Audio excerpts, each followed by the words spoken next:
All right. I want to thank you all for coming. This has been a long time planning. Many of you may wonder why I waited till this long. Finish from heaven. Well, I wanted a snowbird to be able to come. Well, when I was going through Doc's belongings, the loose leaf folder from a hospice was in his desk, and I went through it, and they had a page for his goals. And his goal was to live till his next birthday. And today is Doc's birthday. That's why we're having it today. If you want to, we could sing happy birthday to him right now. Okay. Let's do it. Happy birthday.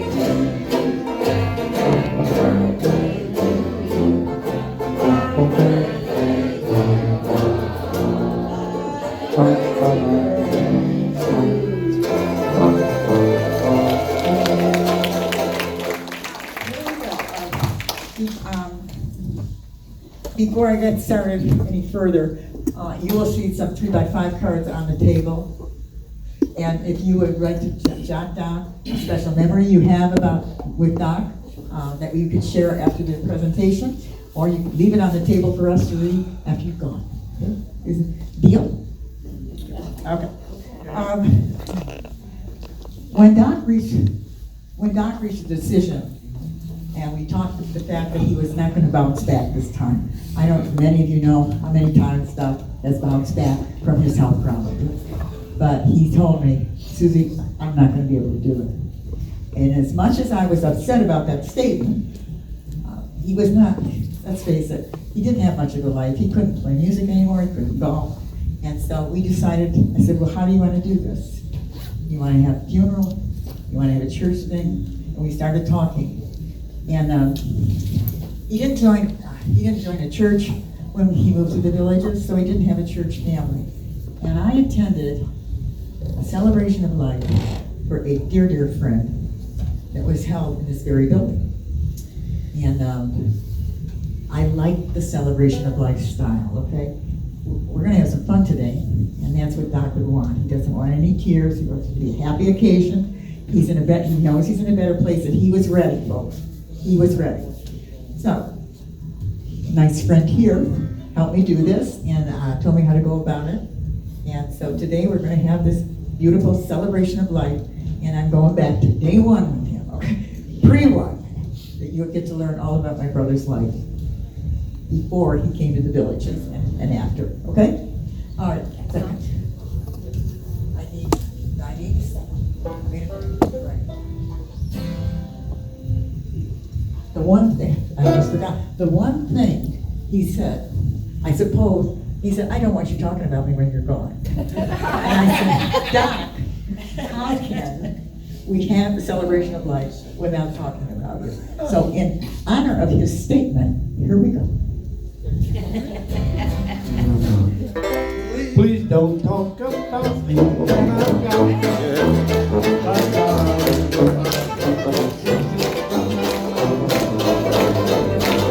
And if you can't say anything real nice, then don't you talk at all. That's my advice. Well, now you go your way and I'll go mine. Get just as we do. Here's my kiss. I hope that this brings to you. Well, it makes no difference how I carry on. Well, darling, please don't talk about me when I'm gone.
I said, how?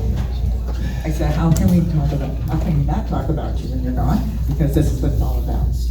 And then I said, you just don't want me to tell them how you picked on me when we were kids. I said, I won't, don't worry. So the next thing we're going to do is, he did say he wanted no sadness, and we have a joyous occasion. So I have asked the next song to be Sentimental Journey, and I've asked a dear friend of mine to join me in this song, okay? Gonna take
I'd like you to meet Carl and Daisy Stenzhorn. These are our grandparents, and they lived in Port Huron, Michigan, and that's where Doc was born. Next. Air Force. They had our father, you'll see him down in the lower left. My mom and dad are that side. And they had 3 children. Next one. Now, are they adorable? Yeah. Very. Especially I can't get up closer. Now, I want to tell you, those 2 boys in this picture, as sweet as they look, they were not like miserable for about 12 years. Until one day, one Saturday morning, my father came out of the bathroom yelling, "Who has been using my razor?" Well, my brothers were old enough to have their own. My mother didn't change her leg, and I hadn't started. And everybody looked at me, and I turned red. My mother started scolding me about using Dad's razor. I didn't know. I didn't think he noticed, but and I was getting in trouble until my big brother, Richard, Dick, Doc, stood up and said, "Mom, wait a minute, wait just a minute. All the girls in school are shaking their legs. It's open." Because my mom got a little contrite. She said, "Well, all right, I didn't realize that. And we'll get you your own razor." From that day on, Doc became my best buddy. And we became that way all through our lives, even though we lived far apart. Okay, so we'll go to the next one. Okay, our family was raised in the Episcopal Church, and my mother was a camp registrar for the girls' camp and the boys' camp. They had them separate them, and Doc and I got to go to camp for several years in a row. In the first year, the second year he went as a junior counselor, and his senior counselor, this is the camp he went to, Camp Chickagami, it's in northern Michigan, and can you imagine if he saved this all his life? That's how important it was, I guess, to him. The senior counselor came with the ukulele, and he taught Doc how to play the ukulele, the camp songs for the ukulele. When my brother came home, and all he talked about was the ukulele, and how much he liked the ukulele, wasn't it fun? So, next picture, please. that Christmas, the Doc one, there's my brother, as you know, is Doc, with his first ukulele that he got from mom and dad. And against the wall, you'll see the one his older brother got him at Christmas. And he played the ukulele for years, all through high school, all through college. Okay, let's see where we're going.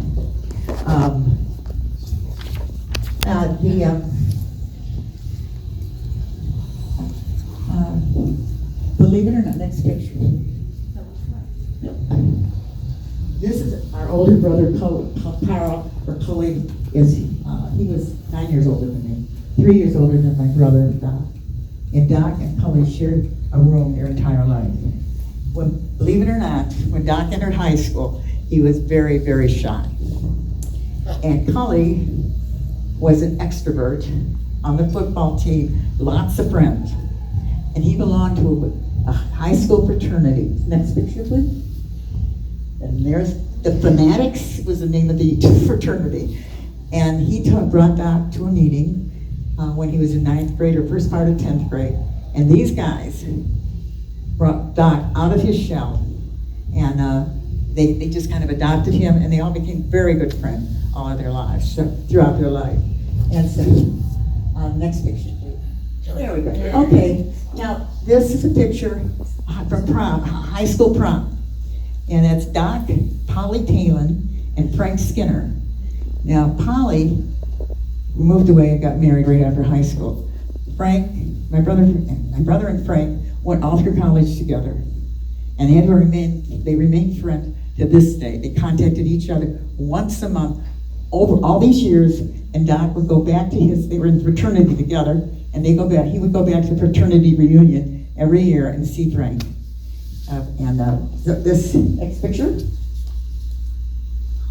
Doc entered, he moved after, I wanted to skip over this part, but I can't. Okay.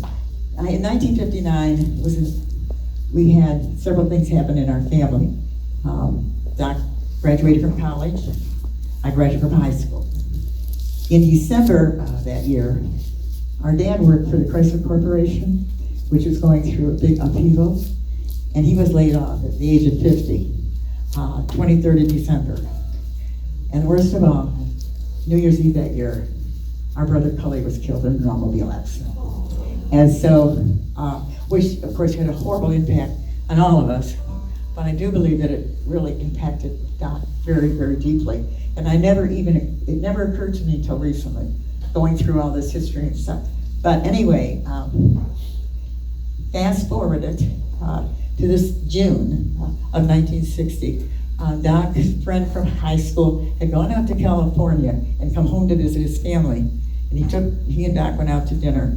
Doc came home that night and announced he was leaving Michigan, going to California. He had a place to stay, and he couldn't get a job in Detroit because Detroit schools were not hiring. So I'll go out to California and I'll get a teaching job out there. Well, that plan did not really follow through because he needed a master's degree to teach. So he got a job working as a traveling salesman with a business form company. And believe it or not, he was selling business forms to dentists, and there was not anything dentistry had not been any part of his thought of his life. But anyway, his territory was Santa Fe, New Mexico. And he loved that city. And also, he fell in love with a dental hygienist there. So they got married. He joined the National Guard in 1964. And in honor of his honor, because he has been in the National Guard, he retired after 37 years. And he retired as a general, honorary general. So I'd ask a dear friend of mine, Mark, to help us out with this. We'll honor all of the military, as well, I'm sure Doc would want us to. And Armed Forces medals.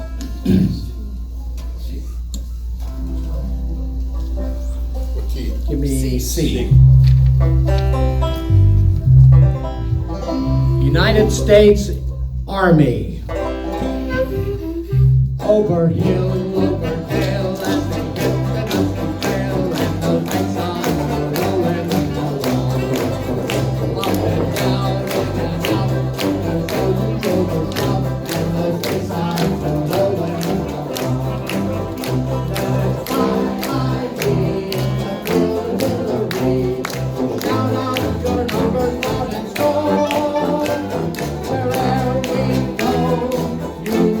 boys know that those caissons are rolling along.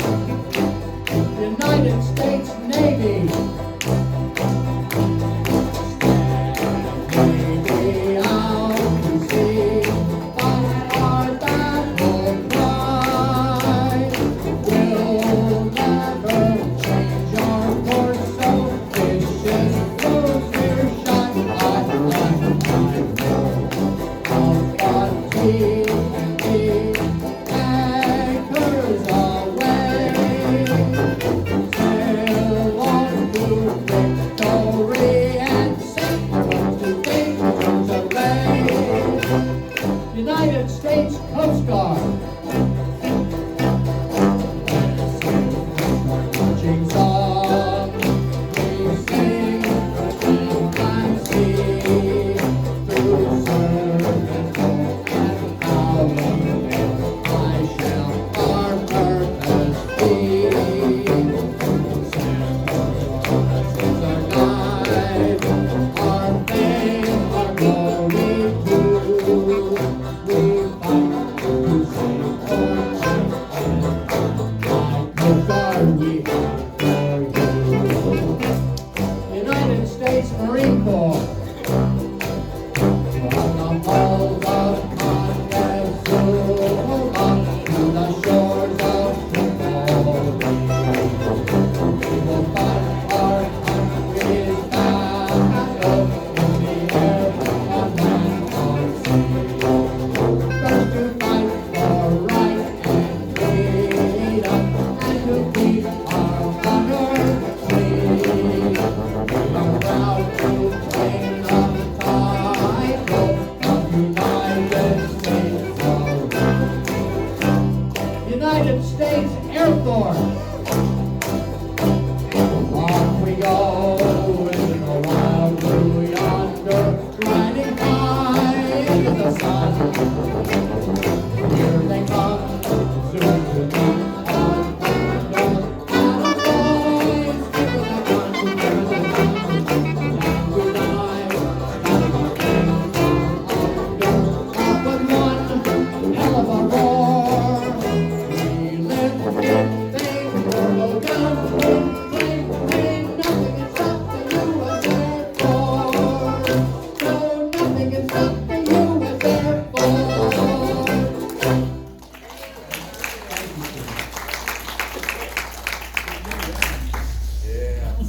Okay, he went into the service in 1964. In 1965, Doc and Joanne got married. And shortly after their marriage, she was a dental hygienist, and she started talking to Doc about, I think he should go to dental school. And they talked about it for a year or so, and he decided he could apply.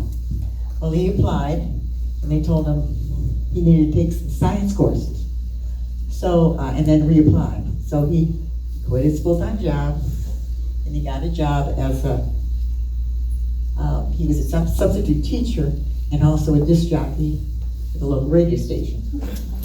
And he did that, and then in 1970, he took the test again and he was accepted, and they packed up and they moved to Mississippi to go to dental school for 4 years. Next picture. In 1971, in the middle of the first year, Joanne ended up pregnant. So they had their first child, Ted, that's on there, in 1971, but he stayed in school, and she worked full-time. They got a babysitter, and he graduated in 1974, and they moved back, and he established his practice in the next one, please. So he got his dental degree, and he opened his practice in Santa Fe. And then from that point on, he became very involved in community service. He was, you'll see some stuff over here on the table afterward that shows you how much community service he was involved in. President of the Kiwanis, he's got commendations for many different organizations. And that was, and he did, that's the way he lived his life. I forgot to tell you, somewhere along the line, and I don't know where because he was across country, but he went from ukulele to banjo, which you will see right up here on the screen. And he played the banjo for the rest of his life. He was self-taught on the ukulele, but for many years he went to banjo camp to learn how to play the banjo.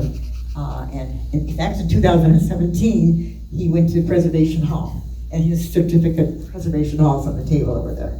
But he was, I guess it's quite an honor. I don't know much about banjo playing, but it's quite an honor to do that, be able to do that. Let's see.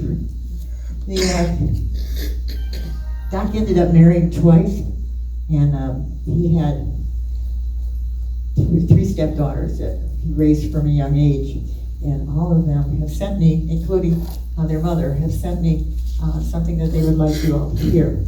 And I have asked my daughter to read these for you. Here you go, sweetie. That's right. You all met my daughter, Leanne, isn't she beautiful? All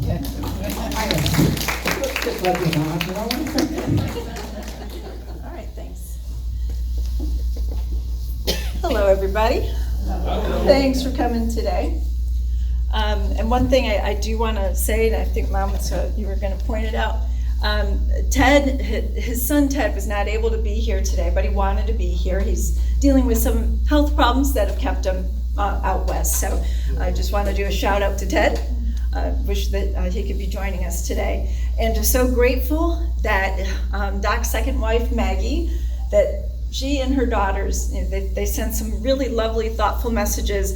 I'm going to share excerpt. I can't even say it. I'm going to share little sections of the messages for you, and then the rest of them are printed out if you'd like to see the whole thing. So this first one is from Maggie, his second wife. Dear friends and family, I wish so much that we, as Dick's extended family, could be here for his celebration of his wonderful life. I am in California taking care of Livia, who's 16. Kathy is in Vienna, that's one of her daughters, for an international conference. Kelly has her dental practice, and Dick would want her to take care of her practice. And Kristen has her clients and Anzio.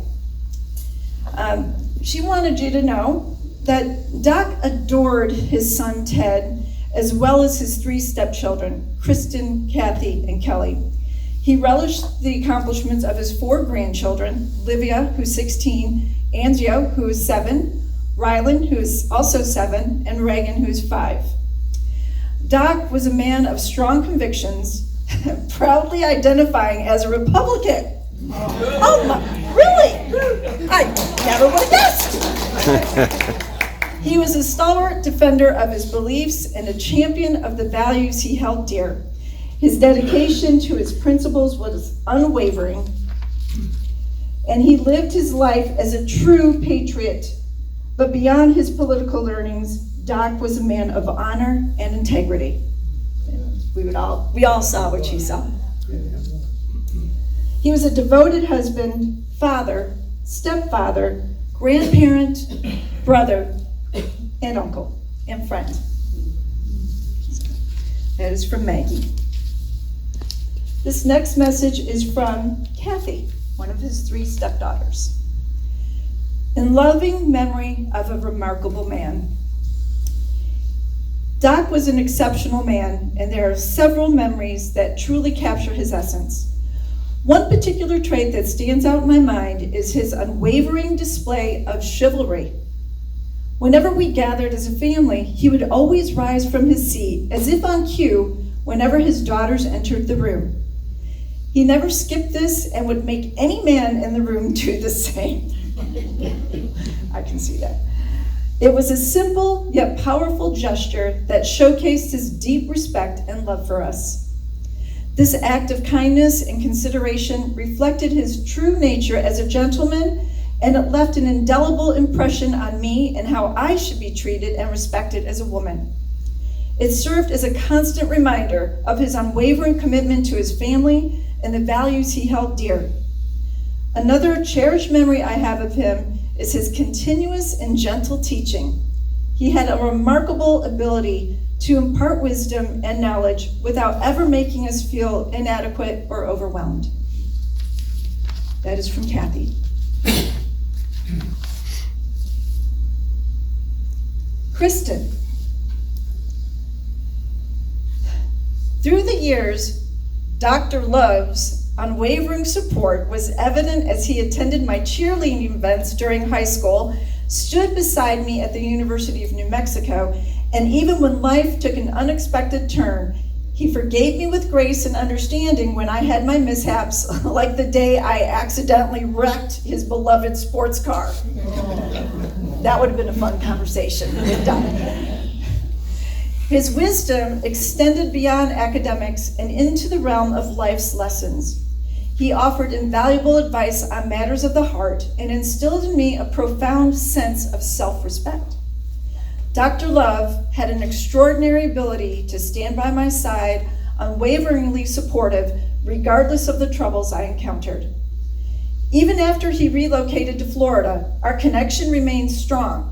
We continued to share our thoughts, laughter, and stories, bridging the physical distance with our deep bond.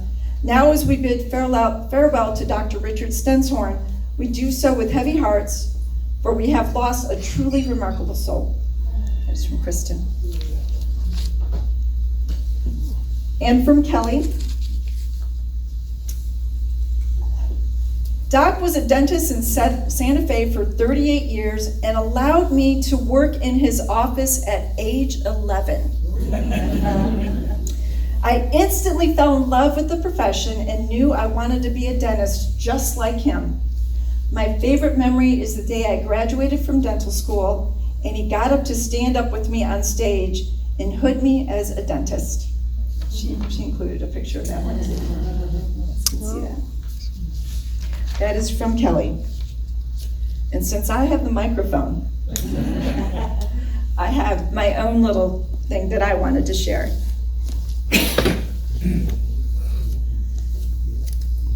I love how the girls all mentioned how Doc taught them lessons, because he taught me lessons too. And I didn't get to see him a whole lot because he lived out west, but to me, when I was a little girl, he was this tall, handsome man. And he was married to this glamorous woman. Oh my gosh, they looked like a Hollywood couple to me. And they did things that were so cool. We went out one time and they started singing, like in a bar. I never saw some, in the movies you saw that. But in real life, oh no. I wanted to be just like them. I was in awe of him when I was so little. So I was really blessed to be able to spend more time with him in the time that he was here in the villages. We saw him more often. And I learned a lot in the end. So we just saw him in May. My husband and I were here. And what was funny is a year ago, he was like, save money for retirement, save money for retirement. So that was the lesson a year ago.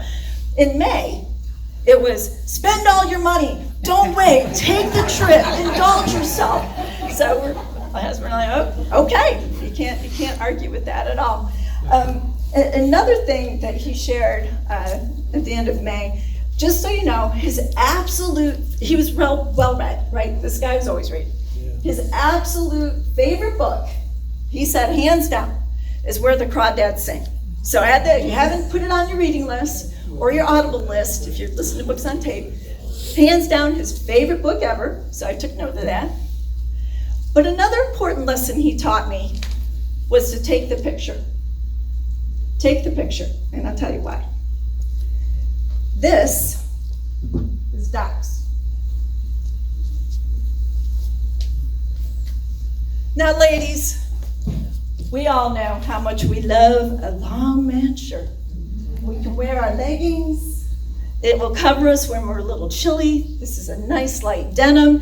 When we were here in May, Doc was just like, there's some clothes, just take them. So I have 2 sons, but I had first dibs. I'm going through all these clothes first. And when we visited him in May, we had a great time. And he was kind of joking. He's like, I think they're gonna kick me out of hospice because I just keep going. And so he was feeling good. And when I got home, it was summer, right? It was in early June. And I'm wearing this one day and I'm like, you know what? I want to take a picture, a selfie of me in this shirt and send it to Doc and thank him for it. And then another few days went by and I'm like, yeah, I'm gonna take that selfie and send it to Doc. And I kept putting it off and putting it off. And I never did it. take the picture. Okay. So one last thing. I ended up with some of his luggage. This is funny. This is funny, Mom, I promise. Well, I think it's funny. You guys might not think it's funny at all. So I came in July to see my mom, and I used one of Doc's book bags because I flew on Spirit, and I'm not paying to check bags. So I'm like packing myself. I'm wearing extra layers of clothes. I don't want to walk on that plane. So I had Doc's book bag with my stuff in it. And on it, he had a luggage tag. You know, like those hard plastic, the hardy ones. Those are like a permanent thing that's on your luggage. Well, this is his book bag, his backpack. So I look at it, and it says, hold on, go ahead. Yeah. Whose phone is that? Mom's. Mom, don't you know to silence your phone when you're in these things?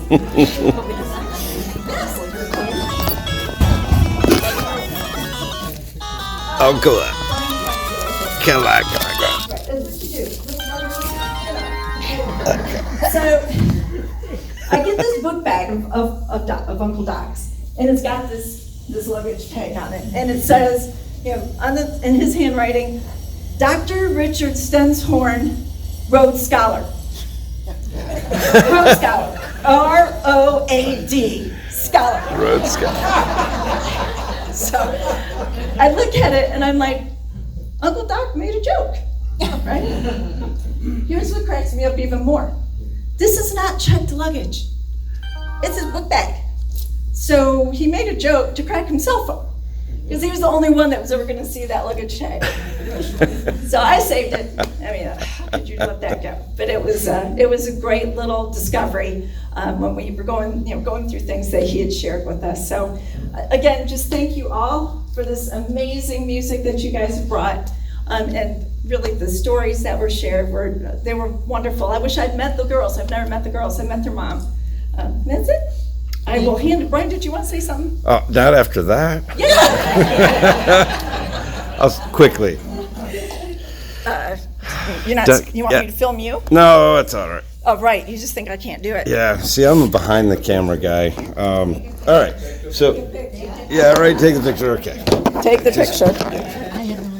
I'm a behind the camera guy, so I'm not going to be nearly as entertaining, but as Leanne mentioned, Uncle Doc lived on the West Coast and we lived in the Midwest, and so I didn't get to see him a lot, but when I was young, I took up golf, and I was the only one in the family, really. I mean, my dad didn't really actually golf. He just went to this one time. My brothers, we went when I was young. We went on Father's Day. It was the first time I went golfing, and I fell in love with it. And I was the only person in the family that wanted to continue golfing. And so I became a golfer. And when I met Uncle Doc later on, I mean, I'd met him before, but after I'd started playing golf, Doc imparted to me what a great game it is, and how life is golf and golf is life, and how those two things you can see the lessons in each as you're going through. And his love of the game and his spirit about it, I didn't know that I could do that until he told me, until he showed me, until he modeled for me that this game is so great and you can just really dive into it if you like to. And I always appreciated that and loved playing with Doc. He was a great mentor for me and for the game. That's it. Thank you.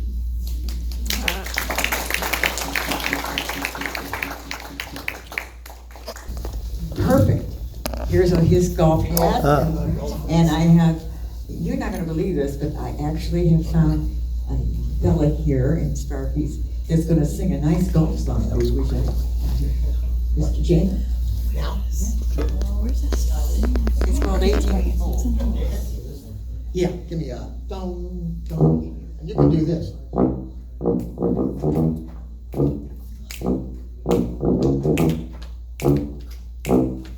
When you see me teeing up, you better step aside. A lot of men didn't, a lot of men died. I hook it to the left, I slice it to the right.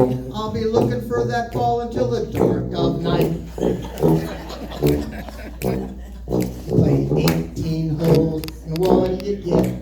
Another day older and deeper in debt. Say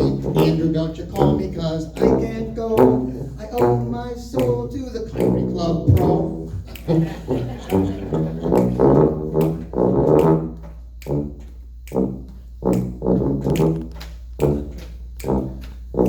could keep it in the fairway, I'd be a happy man. But I'm usually in the water, the rougher the sand. I pitch it to the green thinking now I'm gonna score. But everybody runs when I yell for you. Play 18 holes, and what do you get? Another day older and deeper in debt. Say, Andrew, don't you call me, 'cause I can't go. I owe my soul to the company store.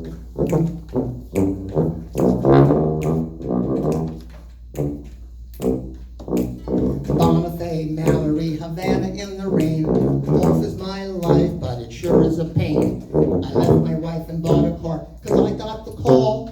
Now I spend my life just cursing at a ball.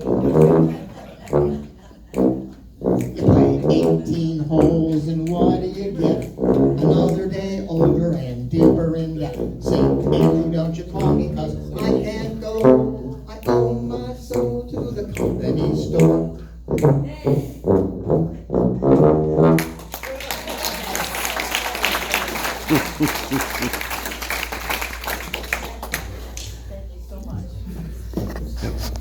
I had no idea there was a song about them.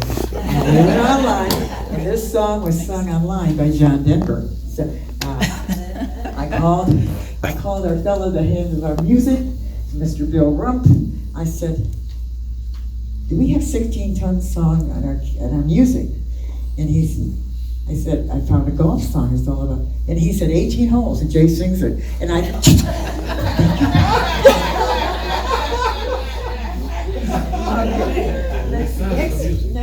next picture. All right, Doc also, besides his golf, he loved to travel. So here you see Doc, and he is aboard the Queen Mary, and he crossed the pond to go to England on the Queen Mary. This is Normandy. He traveled, and I'm going to read you from Doc's description of his travel that he left with his National Guard folks. I have seen Pearl Harbor, Gettysburg, Arlington, all of Washington, D.C. I have kissed the Blarney Stone, seen Edinburgh Castle. I walked the Barking Sands, Sand Beach, scuba dove in Acapulco, snorkeled at Poipu, seen Tiger Woods win, and I played St. Andrews twice. The guy loved to travel, and he's so in honor of his travels, I have asked a friend to sing a lovely song about traveling. And that is Far Away Places. Far Away Places. Yep. So it's really good sitting near the bass and the tuba, because I can hear the rhythm, but being near the tuba guy does have a downside.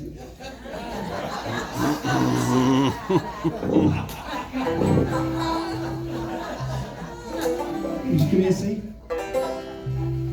Far away, the strings sound ringing. Far away, the sea. There's far away, strings sound ringing.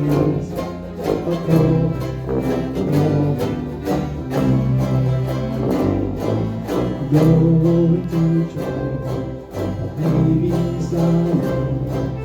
I want to see for myself those far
love that he had was baseball.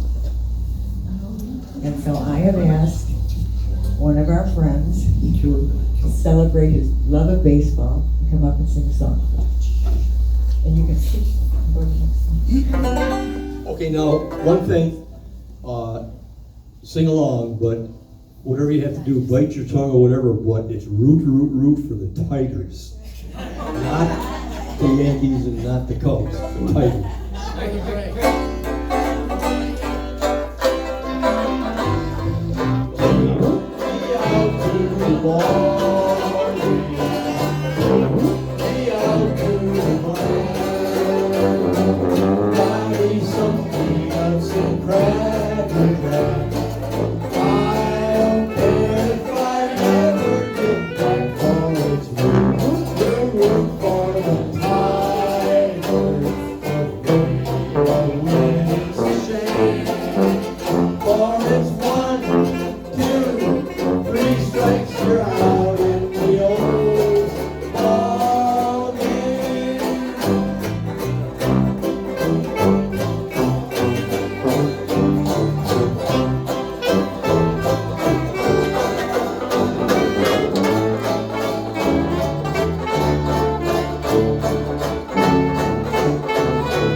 I was raised in Detroit, near where Doc was, so we've shared our love for the Tigers for many years. Unfortunately, it's been in vain, but it'll come.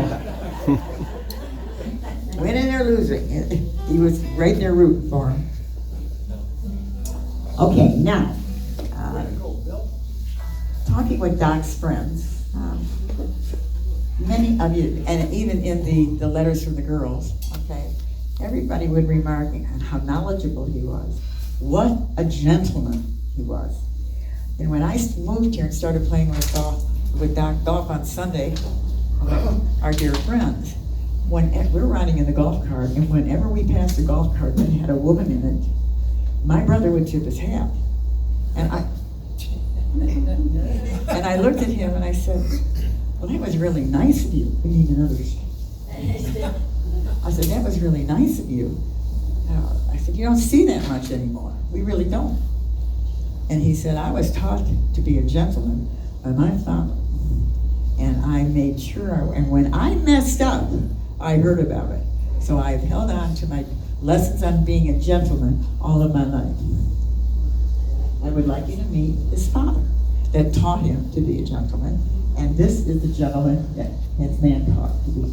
Next picture. All right, there he is. Now, I have something that's going to be played. Where is it? Who's got that? The video. The video? Oh, you mean the recording? The recording. I've got that. You got that? Be patient. Thank you for your patience, folks. I appreciate it. I know. At least I think I've got it.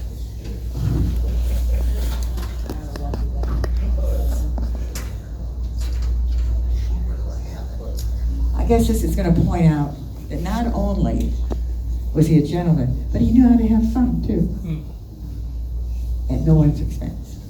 I'm looking for it. Okay. Yes. Miss Nikki. While he is looking for this song, I just wanted you to know one thing about Doc. Years ago when he first joined Sparky Strummers, he came up to me and he said, we gotta do a duet together. I said, well, what is it? He said, Paddlin', Madeline, Home, which is the reason for that poster back there. It said, and by the way, they turned him down, they wouldn't let him sing it. So there's the poster. Doc is now paddling Madeline home. I think this will work. Let's try this. In the early 60s, I moved to Santa Fe, New Mexico as a bachelor.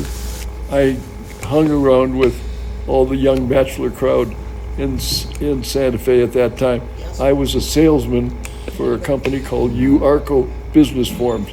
I hadn't gone to dental school yet. I hadn't even thought about it. By the time I met Joanne and we got married in September of '65, by then we had decided that going to dental school probably would be the best thing because we didn't want to be moving all over the country. As a young bachelor, I hung around with all the young guys, and there were four of us that hung together. Bill, Don, Sam, and myself.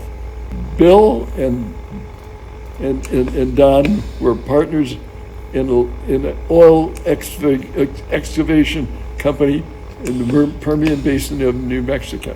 And they did very, very well. As a matter of fact, by the time both of them were in their early 30s, they were millionaires each. And but from oil. And Sam was what was called a landman. As I said, they did very, very well. He bought Crested Butte skiing basin in Colorado, southern Colorado. I don't know if you are there's a small skiing basin there. It has a hotel, and anyway, it has a hotel, dining room, restaurant, and it's adjacent to a ski basin with gondolas. It's really quite nice. So he comps the four of us to a long weekend in Crested Butte, which we gladly accepted. It was fun. So we got there and skied. When we checked in, we got there late Friday afternoon, and the guy really went first class. He had the maitre d' meet us at the not the maitre d', the concierge meet us at the room, and he said, "Gentlemen, everything that is available here is available to you at no charge. So we have a steam room, a sauna, and we have a jacuzzi. We have of course, you step out the door, and the closest ski lift is about 20 steps away. So anyway, he said, and your dinner this evening, of course, is comped. And he looked at his watch and he said, you've got about 2 hours before your dinner reservation is. So if you'd like, why don't you go down and get in the sauna and the jacuzzi for a while, and I'll let you know when it's time for you to come up and get dressed for dinner. So he said, sure, so we did it. So we went downstairs and stripped off all our clothes, got in the sauna, and then got in the jacuzzi, then back in the sauna. And during one of the switches now, all four of us are now buck naked. Yeah. And I see this exit. So I push the exit door, and I step right into the snow. Outside, there's just a big, vast area of snow, freshly fall. So I stepped into it, and I don't know if you've ever been in snow with freezing, but it felt like sand. It wasn't cold. We went out and started making angels because looking up at this huge expanse of a wall, which we thought was part of the hotel, which it was. Unfortunately, what we didn't realize at that time, it was the wall of the dining room overlooking. It was overlooking the recently fallen snow. Anyway, just as and now we still didn't know this. All of a sudden, the maitre d' or the concierge shows up at the door, at the exit, and he said, "Gentlemen," he said, "I want you to know that we really do enjoy you're having such a good time here. However, the image that we are projecting, you are projecting, is not exactly the image we would like to project at this time. Although I'm pretty sure our dinner guests," and he pointed at the window, "are enjoying your frolicking." He said, "But we prefer that you put on some clothing and join us for dinner when you're ready." So we got out of it, we got back up to the room and got back into normal clothing. And we go downstairs to the dining room and we walk in, and it's about 8 o'clock, and the dining room's real quiet. And we walk in, and all of a sudden all the lights snap on, and the entire dining room is standing there and gives us a standing ovation. And said, "We want to thank you for the enjoyment you provided us while you enjoyed the snow." That's great. It really did happen. That's my brother. Thank you all for coming. It's just, it's been a heartwarming trip for me to get this together for you. You guys, he's a real special guy to me, and it appears that he might be very special to many of you. And so I'm so glad that you were here to hear about his wonderful life, because that's what he had, was a wonderful life. So thank you all for coming, and if any of you have anything you would like to share right now, this is a great time to do it. If you'd like to share one of your memories. Okay, here comes Charlie.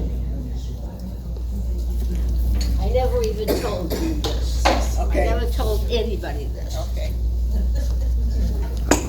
I would sit in the front of the audience every week with the band, and your brother would sing, "Take Me Out to the Ball Game," and I would always sing it along with him.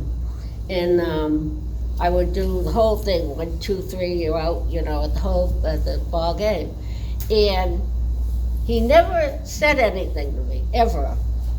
And one day, he sat down right next to me when he was singing halfway through his music.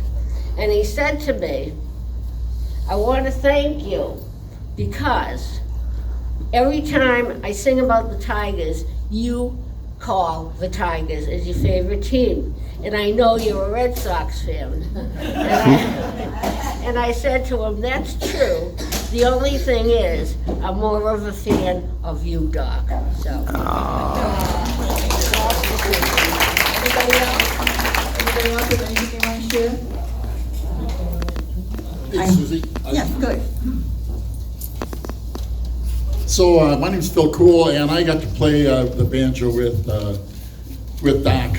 And I just want to say, as a banjo player, he was one damn good banjo player. He had a great smile. He loved it, and he just brought a whole bunch of energy to the Sparkies when he played.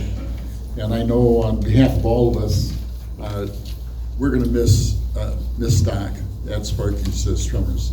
He's a great guy. Won't forget him. Loved him. Does anybody else have anything they'd like to share? You might close it with, are you ready to go? We'll meet again. We'll meet again. We'll meet again.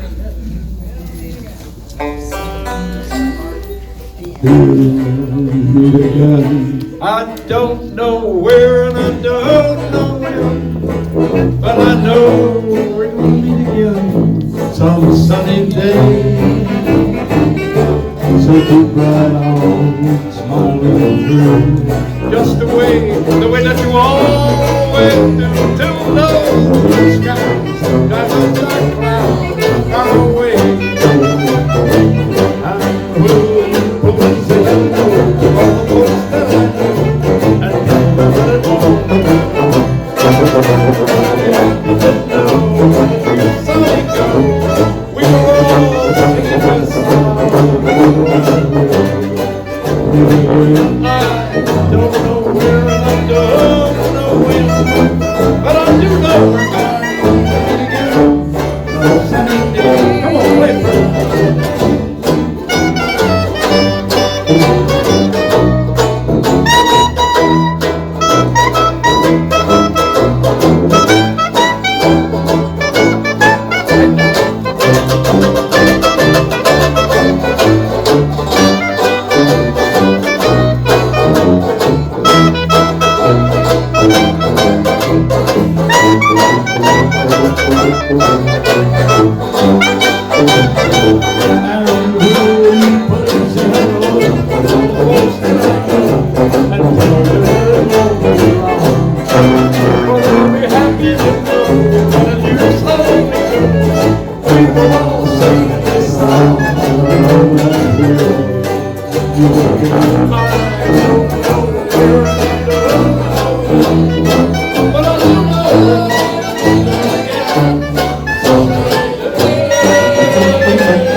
Marky Struthers.